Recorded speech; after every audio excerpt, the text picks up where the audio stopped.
I want to make sure I'd like to introduce my three team members here. As I mentioned earlier, Emily Mann is here. She said hello. She is a program manager, and that means that she'll be supervising both Kyle and Kellianne, because mobile crisis and jail mental health are going to be in her scope. And from jail mental health, we have Kyle Hara. He is the supervisor there in the jail, supervising the team. He is really plugged in, boots on the ground to what's happening there in the jail with the seriously mentally ill folks on a day-to-day basis. He's a great contact, and we're very lucky to have him. He was a crisis specialist in the jail before promoting to supervisor, so he's very familiar with our services. And then we have Kellianne Martinez is the supervisor for mobile crisis response team. She also supervises TOT.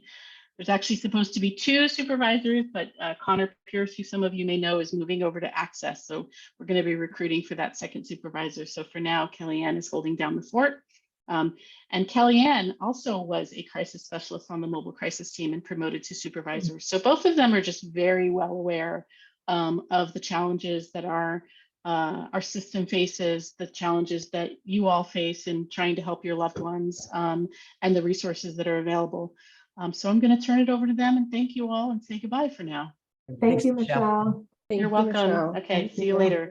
For the sake of time, I'm going to jump right in. I'm going to try to cover as much material as possible. I will be sending this all to Amanda so that if there is any follow-up, she can blast it out, as well as have it as part of Amanda's network. So let me share my screen. This one. All right, so we're going to start off by just talking about where we're located. So the Marin County Jail is a very interesting building. It is an underground, above ground building where they hollowed out this hill next to the Civic Center. If you are visiting someone or just coming to see the jail, it's going to be right shared parking lot with the Civic Center, and this is our entrance. You can see right there that you're entering into this hillside. So our jail serves about 240 individuals currently, and our department serves all of the mental health needs. I'm going to pull up this brochure that also covers a lot of our services. Let me go to this page. The main focus of our service is to address the behavioral crisis needs of the facility, as well as the mental health ongoing needs. And the predominant population that we serve is those that have chronic and persistent mental illness. Usually those diagnoses are on the more acute end of the spectrum, or an individual with a mental health diagnosis experiencing a behavioral crisis that requires our interventions. We have, I could go into the whole history of our department, but I just really want to show 2 points in time. So about 5 years ago when I started, right before I got started, there was 2 full-time staff, a part-time supervisor, and a part-time psychiatrist. And that was the entirety of the team. So if an individual was in need of mental health services on the weekend, they were out of luck because there was no one in the facility to provide those services. Flash forward to now, we have a dedicated full-time supervisor, which is myself. We've had an expanded forensic division director, which is Michele. And then we've had a program manager position that's new. We've expanded to 5.5 full-time staff, a full-time jail reentry person for mental health specific, a peer support specialist, a family support specialist, and still a part-time jail psychiatrist. But we do have 24/7 on-call psychiatry services. So there is a drastic improvement in our services. One of the big highlights that I want to say is that if you look at other institutions in the area around the Bay Area, most of their mental health and some of their medical services are subcontracted out to for-profit entities providing those services. And I'm going to be very clear and honest with you. I'm very biased. I think you get what you pay for. And very unique to this county is that we are all county employees. So I'm part of the system of care, which means I collaborate with Kellianne as part of mobile crisis. I collaborate with the crisis unit, which is very unique to this because we are all county employees. But that was a choice that the sheriff department made, and one that I think speaks to this culture of prioritizing mental health and really strengthening the services that we're providing.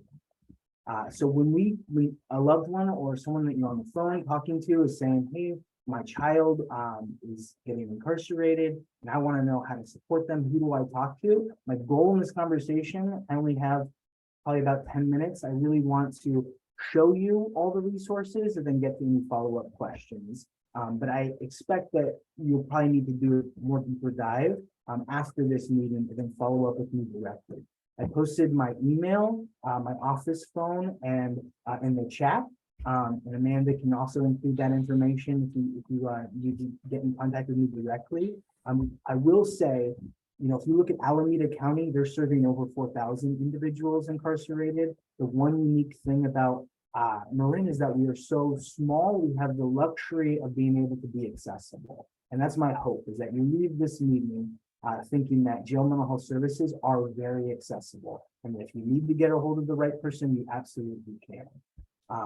One thing I want to say, you know, I think about 8 months ago, I participated in the family support group, which really spoke to how much advocacy exists in your organization. I think that's the biggest strength. And the fact that it is all predominantly loved ones and people that are involved in advocating on behalf of not only their adult children, but other individuals as a community, just speaks so highly about the needed work that you guys do. I know that meeting was over an hour and a half and I could have gone on for another hour. So I just want to really highlight that. I thank you for being here. Thank you for your involvement.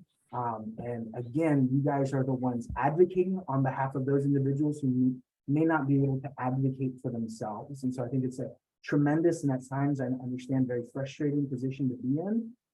And when you're also trying to support those loved ones, it's a very difficult role because you want to be able to help and not all times have the right answers. So I hope that maybe you can have a little more answers by the end of this presentation. Let me go back to this. So one of the big things that I want to highlight is that, you know, everyone brings up HIPAA, and a lot of organizations have this nasty habit of using it as a conversation stopper. That is not the case. It should never be, we're done talking, I don't have to be on the phone with you anymore. But my, you know, a lot of my colleagues have this nasty habit of using it as like, hey, as an excuse to get off the phone. You need to hear that it is absolutely not okay for them to say, don't want to take information from you, because HIPAA does restrict what I can share with you as a clinician, but it does not restrict what information you can share with us. And a lot of times when we're in the jail facility, we're seeing a person at a very specific snapshot in time. They might be under the influence of a controlled substance. So I'm not seeing their whole psychiatric presentation. It might be impaired. It might be, there's a lot of things going on. So we're going to rely on a lot of collateral information. And I will say the most treasured information is probably the people who know them best, and that's loved ones and support people. And so having us just strengthen our relationship with getting that information is absolutely vital. So if you get any pushback from staff, when you call our department, please speak to me directly. But I think I've done a tremendous amount of work, and before me, it was Michele, really highlighting how much we rely on families and loved ones to get information, and we want you to feel at any point in time that you can access our services. So I posted the jail mental health number, and that is our number dedicated to our office that is just for jail mental health services. And you can feel free to leave a voicemail if you would like a call back. Please do please leave that in the voicemail, and we will call you back. We operate 365 days a year, 20 hours a day. And that is a very intentional number. We are not on site 2 a.m. to 6 a.m. And the reason behind that is because that 4-hour gap is the maximum amount of time that we can have to assess someone in the safety cell. Outside of that time, there is someone in the building providing mental health services. And again, that speaks to a big culture shift over the last 5 years of how much service and priority they're putting into mental health. I'm sharing right now my screen for the medical information form. So rather than calling, if you would like to provide more detailed information, and you want to make sure that we document it and have it in the chart, is this medical information form that we have loved ones fill out. If they come to our jail lobby and request a form, our SSAs can provide that for them. And this is just an overview that provides medical and mental health information that we'll upload to that person's chart so that all the providers will have access to it. Another handout I'm going to send is the scheduling visits and access to putting money on commissary as well as putting money on tablets. So I know it's a big shift in terms of interesting like interventions around. One of the big investments the Sheriff's Department has done is investing heavily in getting tablets for incarcerated persons to have access to. And those tablets provide a lot of free literature on guided relaxation, some mental psychoeducation material, as well as entertainment, music, shows. Some of those services do cost money though. And so you might be hearing like, how do I even navigate that? And so this is, again, if you come to the lobby and ask for information, this is the flyer that they would give out to you.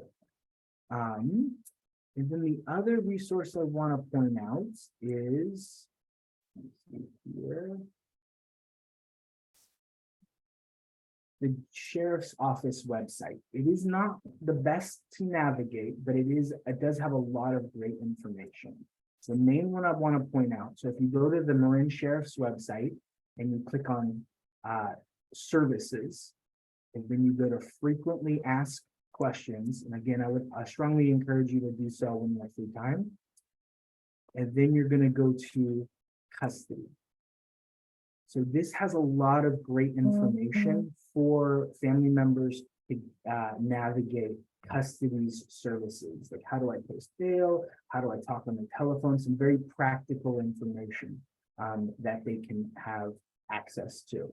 And then there is on the flyer, two really good websites. Is the court calendar and booking model. So if a loved one doesn't know if their individual is in the county jail, they can go to this website and they can just search by name and put in a name and see if that person's in custody. And then the court calendar, similarly, they can search by name and see when the next court date is.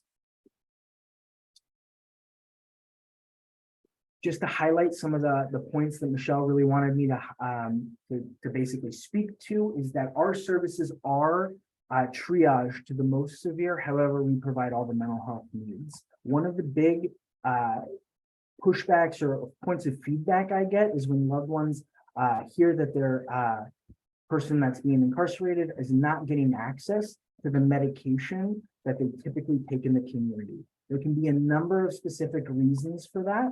But the predominant one is either that medication is not current, and so they would need to be seen by our psychiatrist and restarted on that medication.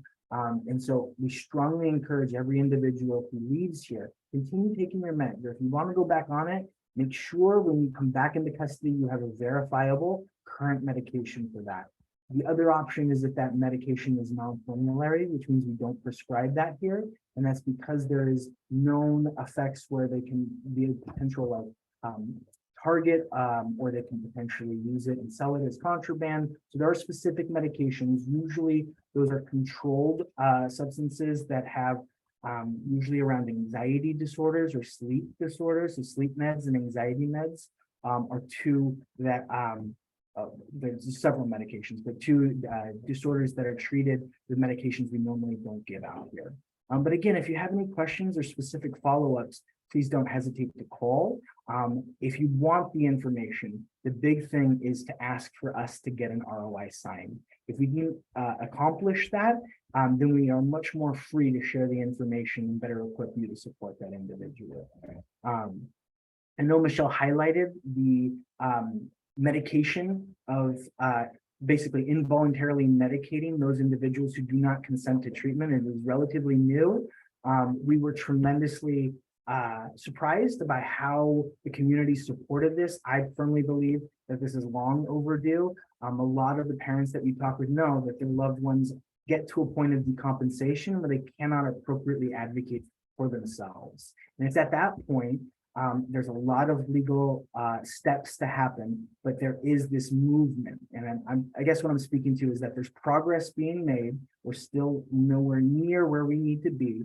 But for the first time ever, this past year, we were able to get approved involuntary medications for those that are in desperate need of that. Because before, and I tell people when they interview for the role as a crisis specialist, at being in that position myself, the worst thing, as a clinician, and being very mindful, that I'm not the one actually experiencing it, but it was very difficult to watch someone in a sustained decompensated state wait for upwards of 9 months for a state hospital bed.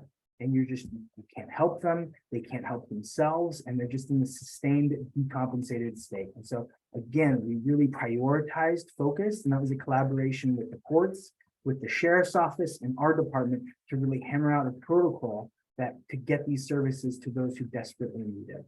But again, we're still not there, and I'm in with my team advocating expanding that program out so that we can start providing more emergent interventions that we currently don't offer. I think I covered a lot, and so I want to give some space for any questions, or I can go more deep in any specific realm of Lou or Amanda if you have any follow-ups. Let's stop sharing here. Thank you for all that information, and I would love some of those pamphlets that you shared. I had a quick question on Michelle's chart that she shared.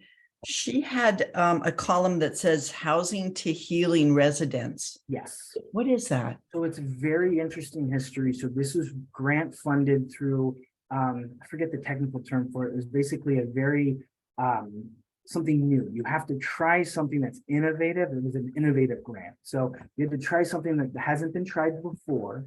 And so actually Michele was the architect for that grant. And it basically was highlighting how there is an extreme lack of long-term stable housing for individuals with complex trauma or early childhood trauma.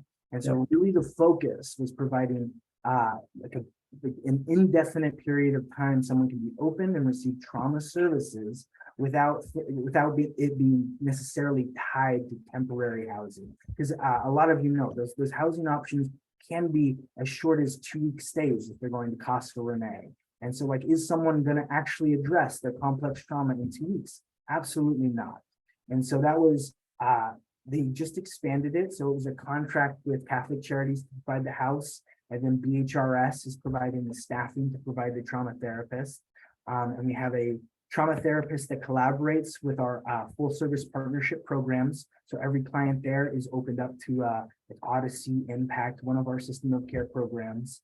And they work on their trauma, and they do a lot of somatic intervention, acupuncture, a lot of healing modalities that are just wonderful. And it wouldn't happen otherwise without this unique grant opportunity. And how many beds and how long do they get to stay there? Yeah, so it's indefinite. That's the beauty of it. It's not a graduate program, 16-week thing. It's indefinite, however long that they need. And so this is much more long-term looking. It's grant funded for 5 years. And there has been a few residents who've been there for the bulk of the time the grant has been in operation, there's been cases where someone leaves or maybe needs they relapse and they need some residential drug treatment and then they come back. And that's the beauty of it, that this is more of a long-term approach rather than just short-term immediate needs. It started with, I believe, 5 or 6 beds, and now it's expanded to 8. When was this started? This was started, I want to say, a year and a half ago, maybe 2 years. Wow. Okay.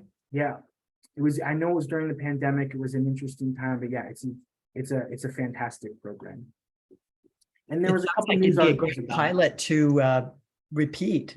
Absolutely. We need more of that. Absolutely. Housing is one of the biggest things. And I really love this mode of enmeshing housing with mental health services. Yeah. Like creating a therapeutic home, I think is just the next evolution of sober living environments. And so absolutely, I would love to see this piloted in other areas and expanded in Marin. Any other questions for me? Otherwise, I'm going to hand it off to my colleague, Kellianne. All right, and again, I have my contact information there. Please don't hesitate to follow up with me directly. I'm happy. I do have a lot on my plate, so if you don't hear back from me, please don't shy away from calling me back twice or shooting me an email twice.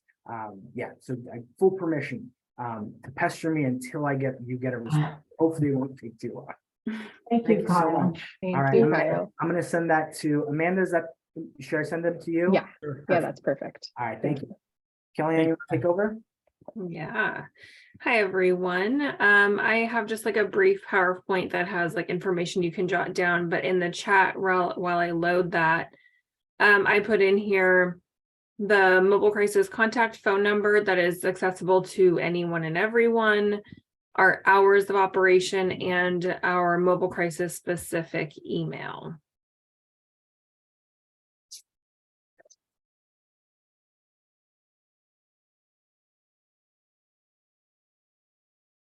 Okay. And can everyone see the PowerPoint?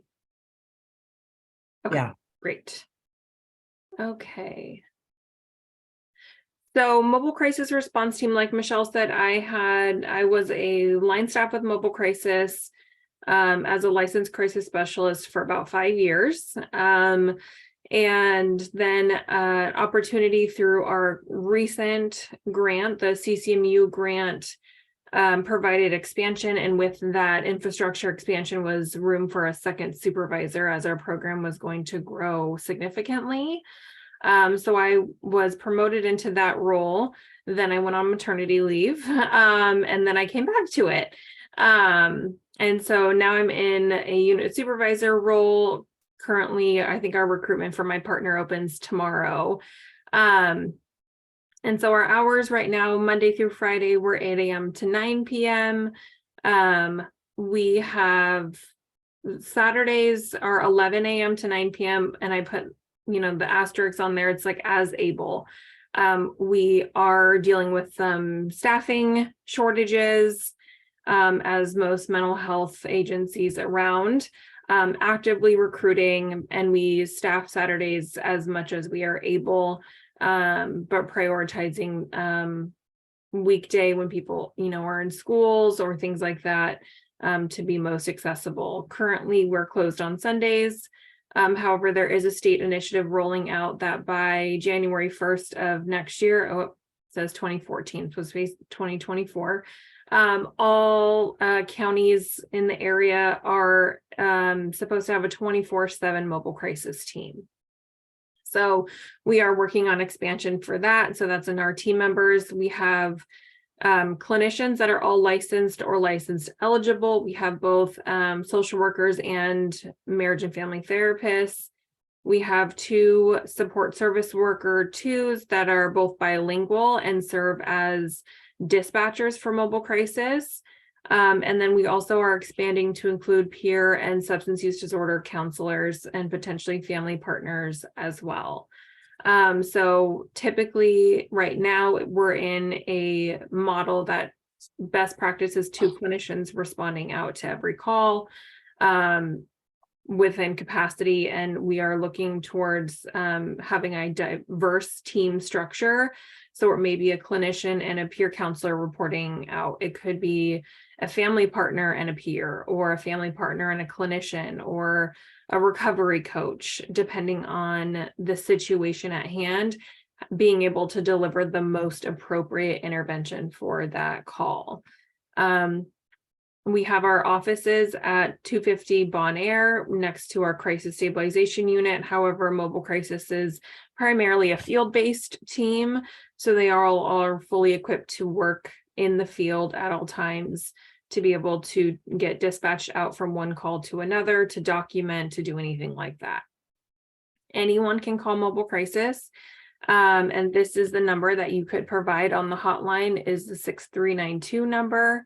It is open to anyone, and that's something that's unique about Marin County's mobile team, is that we work independent of law enforcement. We have just a community number that anyone can call, and we dispatch out probably 85 to 90% of the calls without law enforcement.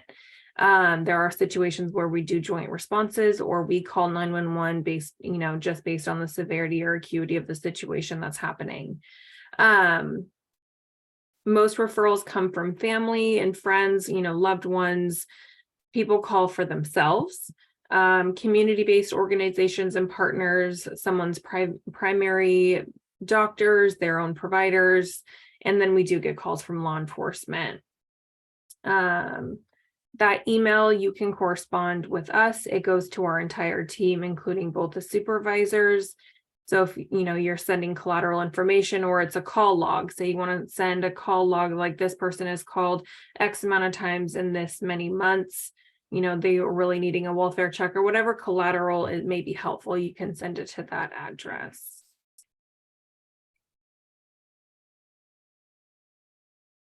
Okay. We serve anyone currently in Marin County limits, which is, to the first pillar of the Golden Gate Bridge, all the way to Tamales and, Dillon Beach, sometimes Petaluma. So it's a big area to serve. And you don't have to live here. You could be visiting a family member who's here. You could just be traveling. You could just be passing by. You're at Safeway and something happens. We are a free payer source blind service. With the state initiative, we will be going to billing Medi-Cal for services when eligible. But as far as I know, we will still continue to serve everyone. Nothing has changed with that regard. We serve as an alternate to law enforcement, responding to anyone that's in a behavioral health crisis. I think there was a lot of focus put on, it has to be mental health, and a lot of substance use was neglected or not prioritized. And so we're really refocusing to capture all of that behavioral health crises as a whole. We use therapeutic approaches and often try to engage in least restrictive. We will try, our goal, as long as it's safe to do so, is to have people remain in their community, in their homes. It's safety planning, it's collaborating with their support system, it's building a safety plan, it's establishing, follow-up with us. And I think it can, sometimes we want more and we can't do more, but we will always try to leave a situation better than when we found it.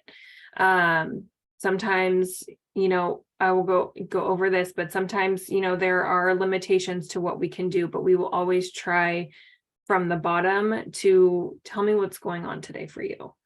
And we get a lot of information when we do an intake on the phone. We're moving towards a standardized intake screening.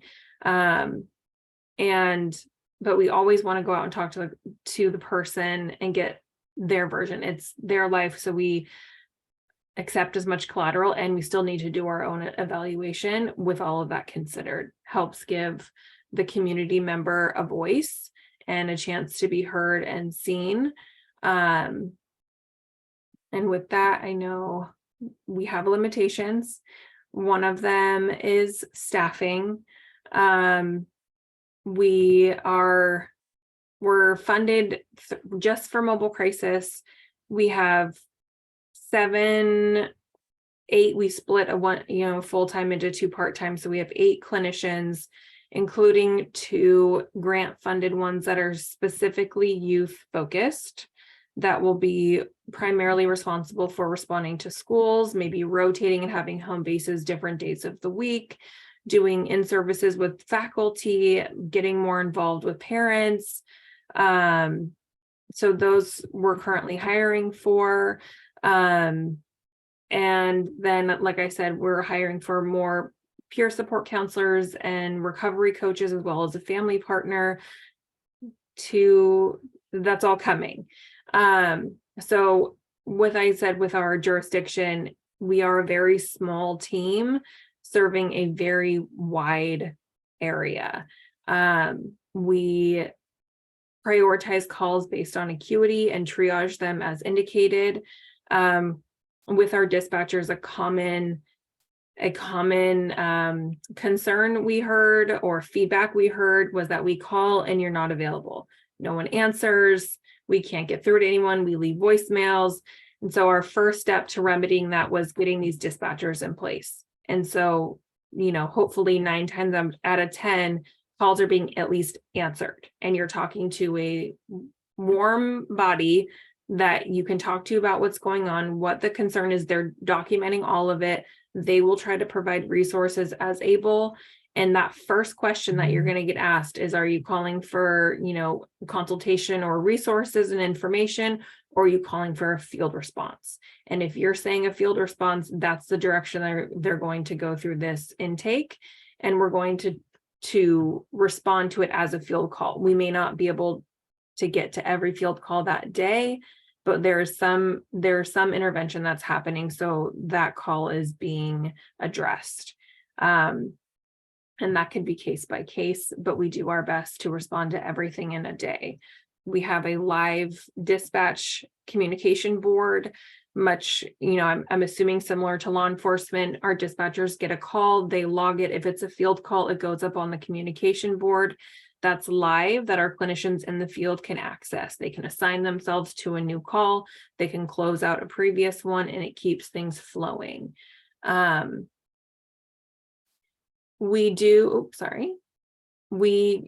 Although we are an alternate to law enforcement, we cannot guarantee that we will not jointly respond with them, or they may be required at some point in the duration of a response. When someone is actively harming themselves or someone else, engaging in severe property destruction, making viable threats towards themselves or someone else, we know our limitations.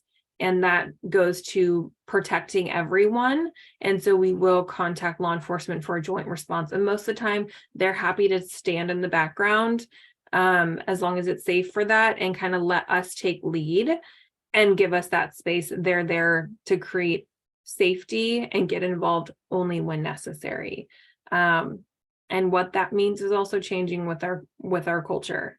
Sometimes it's just them saying, like, I don't want to take you, I don't want to handcuff you and put you in our car, please go with them. And that's enough to persuade them to come with mobile crisis for the transport. But we are working to build those alliances and those relationships with all 12 police jurisdictions in Marin County to bolster our relationship and our collaboration. For anyone who's not as familiar, here's a breakdown of the 5150 criteria. 5585 is essentially the same thing, but it is for minors. And danger to self, more transparent when they're suicidal ideation with a viable plan, intent, and means to end their life. A common misconception is that someone self-harming would warrant a 5150 for danger to self. That's not always the case.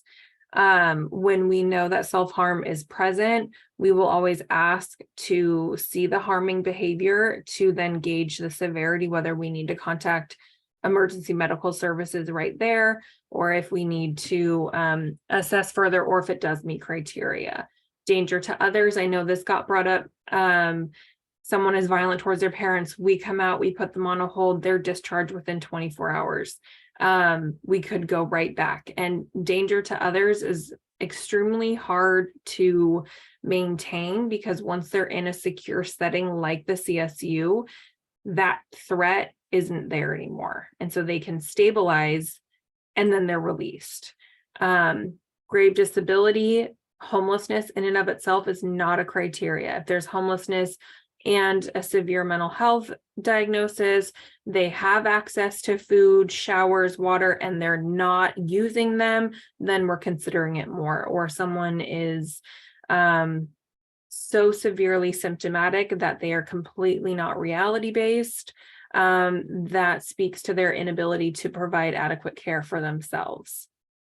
When it's not indicated, when a hold is not indicated, we're working to establish rapport with that person and their supports, we may likely go out again. And then having a positive interaction lends itself to furthering our relationship. And if a hold does become indicated, then there's a better odds of cooperation and getting them the help that they need. Linkage to report appropriate treatment providers. You can always call us for case consults. We do follow-ups. And also with this state initiative, follow-ups will become mandatory for all cases within 72 hours. We do that probably 85% of the time regardless, but it will now be for every case. And here's just a flow chart of kind of what happens when someone calls mobile crisis. I can also email these slides. That would be but great. if someone calls, we figure out if it's, a field call or a phone triage, and then it goes kind of down the line. We, as mobile crisis, we try least restrictive, but everyone on our team is authorized by the county to initiate 5150 holds, and we do transport. Our cars are equipped with safety barriers. They cannot get out of our car or roll the windows down without us from the outside, for their safety and ours. And we transport to the CSU as the county's designated receiving facility. Once we take someone to the CSU, we are no longer involved in the case other than providing collateral or potential follow-up. I am working on, again, better communication with the unit, especially if mobile crisis transport someone on a 5150 or voluntary, and they're discharged, looping us back in. Since we have a lot more history, then we could do a follow-up visit or just even a phone check-in. We understand that you were released. How are you doing? Is there any support that you need? Anything like that to better serve our community. I know it's 4. I'll blame Kyle for eating up all the time. But is there any questions that I can answer? Hey, I have one. Yeah. So I had heard, I know that you also, the police department now has what they call the SAFE team. Mhm. So they also have like a mobile response. That's kind of, anyways, that they're not that 911 channels. So does it ever happen where you guys are like full up and so you can refer people to that other SAFE team? We haven't yet. We are working on an MOU with SAFE Team. We actually I have met their director, and Michelle's met with their director, and building that relationship. And we have we coordinated a meet and greet between their whole team and our teams as well tomorrow. And we've gone out on a call and they've been there. We needed to call police because it was an urgent situation, and we still went out to respond to offer any auxiliary support. And they had dispatched out SAFE. And so we were all there providing kind of our niche of services. I think we're all also collaborating with 988 to find kind of where we all fit in this continuum of crisis services. Traditionally, right now, SAFE, if someone needs to be placed on a 5150, they contact law enforcement. So potentially there's this idea where they could contact us first, and remain least restrictive. So we're working all that out, but I do imagine moving forward, kind of us, 988, SAFE, law enforcement will all be getting on the same page about where we all fit in and kind of where our specialty is and how we can collaborate. That's great. And I'm excited about you guys going 24/7. Yeah. If you know anyone who's interested in applying, please tell them. It's hard to hire people these days, huh? Sorry, Yeah. Jack. I know Jack's got Yeah, can I just have I just want to clarify, it was me who asked the original question about the Yes. Pete. I understand that you come out, if a parent is being assaulted, let's say, even minorly, then you come out and you take someone to the CSU. And 24 hours later, they're back home with the parent. And let's say 3 days later, they continue to behave. And so the parent calls you again, and you come out and you take them back to the CSU. And let's say you go through like this cycle like 3 or 4 times. And eventually the parent will call us, Mhm. Tommy. And, you know, I'm not quite sure, I'm not quite sure what to say to the parent. I mean, the parent wants to be safe. They want to help their child, but they don't want to keep going through this cycle 3 and 4 and 5 times. So what do you suggest I say to the parent? So you can always refer them to us and we can kind of speak about what we can do as far as an intervention. Like I said, you know, danger to others once they're in a safe place, like that threat of violence is no more. And so their goal there is to stabilize the immediate crisis. And once that has dissipated and they're no longer meeting criteria to go into further treatment, then or further stabilization, they're released. And that's super frustrating. And unfortunately, when it's more of a danger to others situation, we are often having a really difficult conversation with families about restraining orders, where that is a means to keep you safe. If this behavior continues, I see. say that it's an adult child that lives with them, we're talking to them about pursuing an eviction process, because there are limitations in what mental health can do. At some point, they can press charges, and then it could become an arrest situation. But sometimes there is a threshold where it becomes so much of a safety concern that it becomes a legal issue. And that's a really hard decision and boundary for families to draw. And like, I can't kick them out, then they're going to be homeless. And then it's also a conversation that maybe they will be homeless, but we can keep track with you throughout this and be kept in the loop. So if day comes where they have to move out, they don't have a viable plan to have shelter. You've been funding all of their food and clothing and they don't have income for that anymore. Then we can get involved and do an assessment for grave disability. And then grave disability is the hold that if it's excessive, then there's grounds where the county might pursue conservatorship, where this person is not able to do this. Can I just piggyback Okay. off that? So just to highlight again, you know, I'm seeing, being on the jail side of this, I see the full spectrum of when things go really, really wrong. And we've had multiple clients come to our facility that have very much harmed or attempted to murder or like very serious charges. And we never wanted to get to that point. A lot of times there were many precursor events that saw this happen. And the parents, and you know, it's the flawed system. Everyone here knows it's flawed. But if these assault charges are low-level misdemeanors early on with a potential violation of a restraining order, there are a lot of diversion programs that individuals can get into, and there is much more incentive from a client-centered approach if you're looking at either you remain in custody or you consider treatment.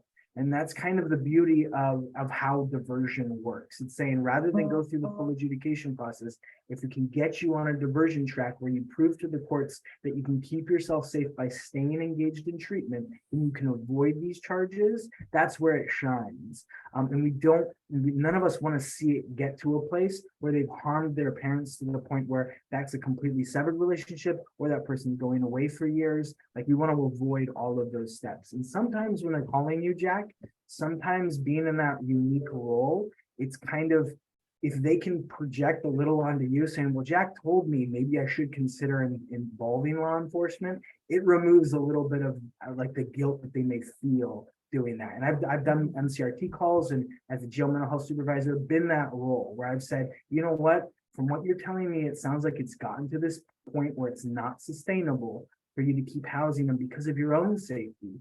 And I do think getting law enforcement and getting this other track involved, we've reached that point. And again, there is a lot of opportunities and a lot of culture shift to mental health diversion. But you know, it's always complicated, especially when they're your kids involved.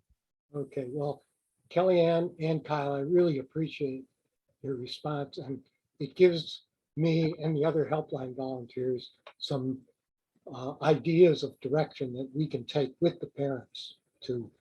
And I think that, and we're happy to do that too. And especially as we expand, we want to be able to do more outreach and less acute response so we can have some more time. And that's also where Safe Team comes in. Like they have much more capacity and time wise. So it may be that we respond to the acute crisis where a loved one has been assaulted. And then we can provide follow-up services, and then maybe the Safe Team gets involved. We'll find out on this continuum as we work on it. But I think for us, we're happy to provide that psychoeducation to parents and families where there is so much guilt. And like it sounds easy for me to say, just kick them out, just get a restraining order. And I know that that's like, I would never say it like that. But there's weight in that. And I think there is that guilt. And I'm going to be the reason they go to jail. I'm going to be the reason that they're homeless. And I think you can start small and say, like, what are your non-negotiables if they continue living there? If they want to be there, they have to take their medication. They have to be in therapy. They have to have a job or contribute to the household. Find out what this family's non-negotiables are and start with like, a baseline of what needs they need met by this person in their family that's not having the best time.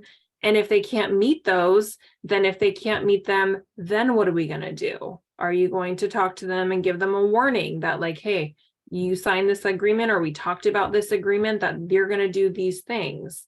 Maybe that'll snap them out of it, maybe not. And then we kind of create this plan with the family. So when it gets to that point, if it gets to that point, that they have to file a restraining order or they have to pursue eviction or whatever it may be that seems more extreme. There's a lot of steps they've tried to take before that. Mhm. Thank you. Yeah. Thanks a lot. I know we're at about 4:10, so if anyone needs to rush off, we are still recording this, so the answers will be preserved. Go ahead. Looks like Susan had had a it. question. Okay. For clients that have Kaiser coverage, they would still go to the crisis stabilization unit initially, and then on to Kaiser from there. Is that the routing, or? It's case to case, yes, because Kaiser is a receiving facility, but only, it's not like they are, but they aren't. They will take their own patients. Mhm. And sometimes we're able to honor that.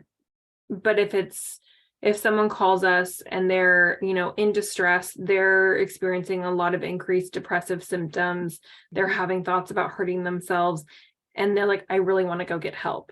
We can take them voluntarily to Kaiser, and we can speak with, the triage nurse and even the social worker, and provide that and do that warm handoff.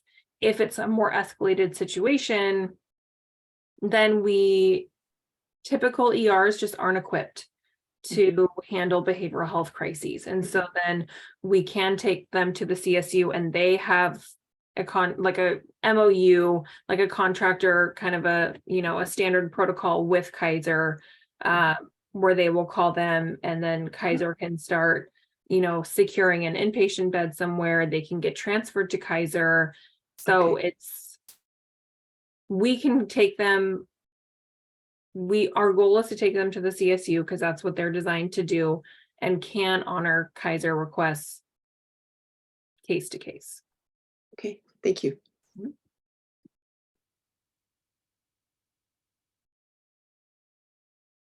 Thank you so much, both of you, for your time.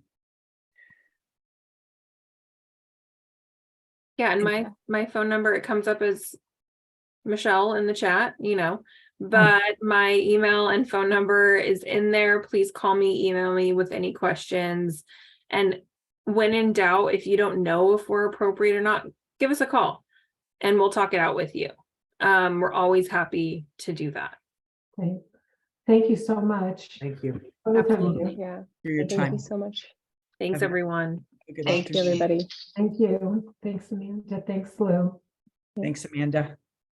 Thanks.